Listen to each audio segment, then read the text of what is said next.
Welcome to my presentation on code switching in the classroom and online. As a social studies teacher and bilingual Cantonese English speaker, I became very interested in code switching in this course. I was particularly intrigued by Lee and Marshall's findings that transnational and translinguistic youth are able to manipulate their first and second languages and code switch for academic and other communicative purposes. Interestingly, they also use code switching to establish their unique identities via traditional and electronic forms of writing. And so I'm here to share with you snippets of what I've learned during this course. Here is the presentation outline. And just to note that I'll be using CS to refer to code switching throughout the presentation.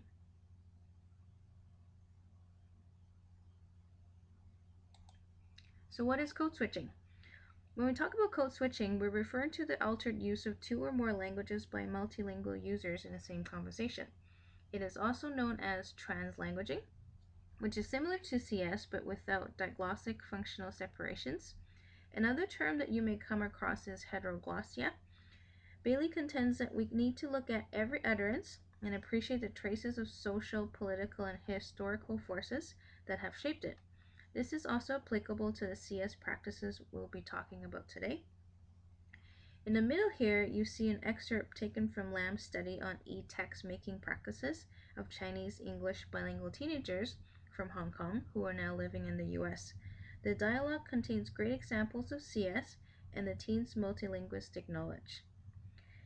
What is interesting in this excerpt in particular is that the teens are trying to teach each other Romanized Cantonese, which is something that is not formally taught in Hong Kong classrooms.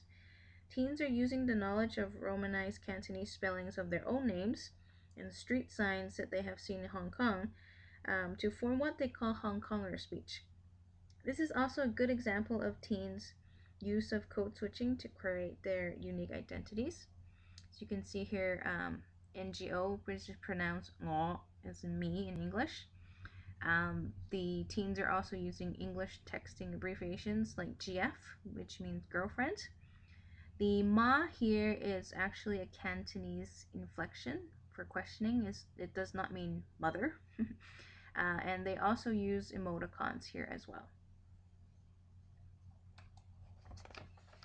The traditional perceptions of CS um, is deficit. They have a deficit view of interpreting CS used in the classrooms. As you can see in the cartoon, the artist is clearly questioning young learners' usage of non-standard English online and through mobile text messaging. A majority of educators and parents would probably feel this way. They would feel that it is acceptable to use CS in the wider community, but if the kids start using CS in the classroom, CS is viewed as a great hindrance to second language learning. So while there are negative views of CS practices in the classroom, CS actually has many functions within the classroom or outside the classroom. We have to remember that CS functions varies with language users. It depends who is using it and is related to social relations. CS also varies by language use in terms of function and purpose or topic and field. Ferguson says that CS has unlimited local meanings, but as educators, we can categorize CS to better understand and utilize its potential. Ferguson says that CS is multifunctional, so I used a Swiss Army knife to represent it. Ferguson categorizes CS into three separate functions. Number one, for constructing and transmitting knowledge, for classroom management, and thirdly, for interpersonal relationships. The most meaningful functions for me is how CS can help facilitate metalinguistic and metacognitive discussions, and how CS can humanize the classroom by allowing for identity negotiation and the use of humor and for students to play with language in the classroom. So, how does the use of code switching reveal learners' identities, goals, and cognitive abilities, especially in new mediums in the internet? I specifically look at cases by Liang, Lam, Lee, and Lee and Marshall. Try to say that very fast. For a more comprehensive view of the topic, from Liang's study, we can see that students can be torn between identifying with peers who speak their L1 and trying to achieve acceptance in the L2 mainstream classroom.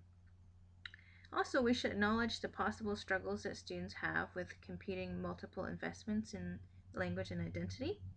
However, there are many studies that suggest the benefits of CS and how learners are using CS consciously to learn their target language while building on their first language proficiencies, as well as forming other identities, especially using computer mediated communication, which is CMC. Here are the summary findings from the researchers. Number one, there are clear, effective reasons why students and teachers use CS. As teachers, we should take into consideration of these when we try to create a safe learning environment for our students.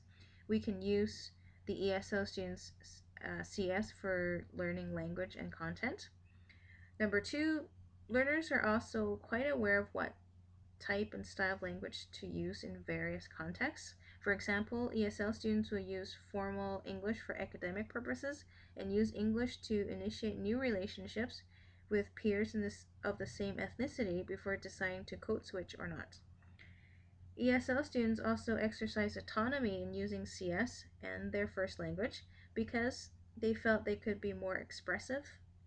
Um, in Liang's study, they also said that they felt like it's better to use CS or their first language because it helps them finish the classroom task more quickly and easily.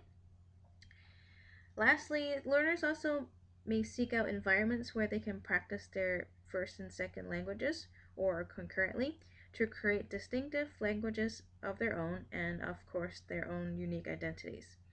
And Lee, in her study, advances that educators need to understand how students communicate outside the classroom, as well as their identities as independent technology users, rather than treating students as passive learners to the standard. She argues that we need to look at both the text that the students actually make, but also the text making practices themselves because they review the students' attitudes, beliefs, and other values. Um, I think Lee's argument is very valid. The negative views of CS in the classroom um, comes from people not understanding really what the purposes of CS is for and how kids may use CS for different purposes, including learning outside the classroom. In another study by Lam, she investigated how intermediate ELLs from Hong Kong, who now have a certain level of English proficiency, have created new identities that was different from the native speakers of English and from the American-born Chinese, which she refers to as the ABCs. These ESL students clearly sought out an online chat room where they can practice English and gain approval and support of fellow immigrant teens with similar experiences. In this way, the code switching English and Cantonese is an indicator that the CMC fosters learners' creativity and development of new text making strategies. The kids use CS to distinguish themselves, in this case, as Hong Kongers instead of mainland or Taiwanese Chinese.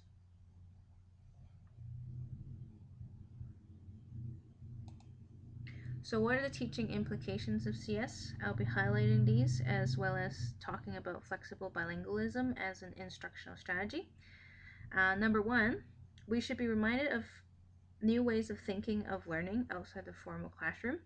As Lee puts it, should we continue to look at one set of standard practices for languages, or should we look at the ever changing communicative practices in their different modes of communication? This is particularly crucial now that our notion of culture has been challenged by globalization, which has destabilized relationships of people, language, and space and culture. Number two, CMC text making practices actually generate social learning and that students are learning by doing.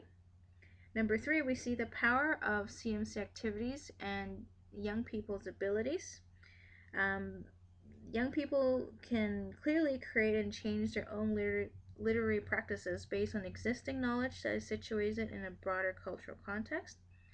Largely, Lamb suggests that we look at discourse of English or discourse of global Englishes, including mechanisms behind spread of English in different socio-political spheres, as well as looking at global Englishes as discourses in terms of socially specific practices that relate to group formation, identity, and socialization. I came across Crease and Blackfledge's article on flexible bilingualism, which looks at complementary or community language schools in the UK. These are bilingual schools that run a few times a week out of formal classes and are taught by teachers who may or may not be formally trained. I think it'd be important for us to look at these strategies as well as for language policy users um, to look at these. We need to see how these teachers who have vast knowledge of cultural linguistic norms of the native languages that they're teaching, and to see how they can help their students use code switching to negotiate their multilingual and multicultural identities. Because of the time, I'll be simply highlighting my observations of strategies used by these teachers. Number one, the teachers are planning and delivering a lesson in a way that to ensure that the delivery has both languages connect to one another. In the study, the teacher enlists students to problem solve by accessing their bilingual knowledge. The puzzle cannot be solved without students and teachers using both languages. Number two, languages is part of a social act.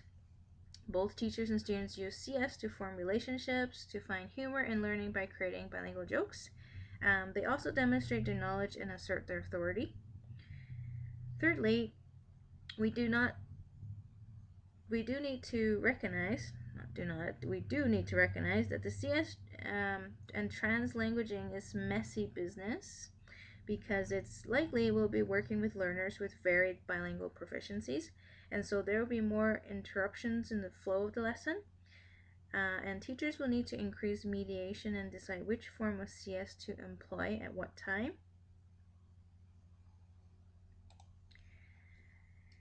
So, in conclusion, code switching and the possible usage of it in the classroom and online touches on main themes of our course. For example, the standard variety of English versus global Englishes, the effects of globalization on how language is used to socialize, learn, create, and review our identities. I'm reminded of Pennycook's circle of flow and how hip hop and code switching actually both preserves and creates identity. As Pennycook suggests that hip hop has refashioned users' identities, the transnational youth that we have discussed here today have code switched to refashion new identities and have been altered by code switching practices themselves. And most importantly, language systems should no longer be viewed or treated as autonomous because teachers should utilize whatever systems they can to help students broaden their content and linguistic knowledge and skills. Thank you very much for listening, and I hope you enjoyed the presentation.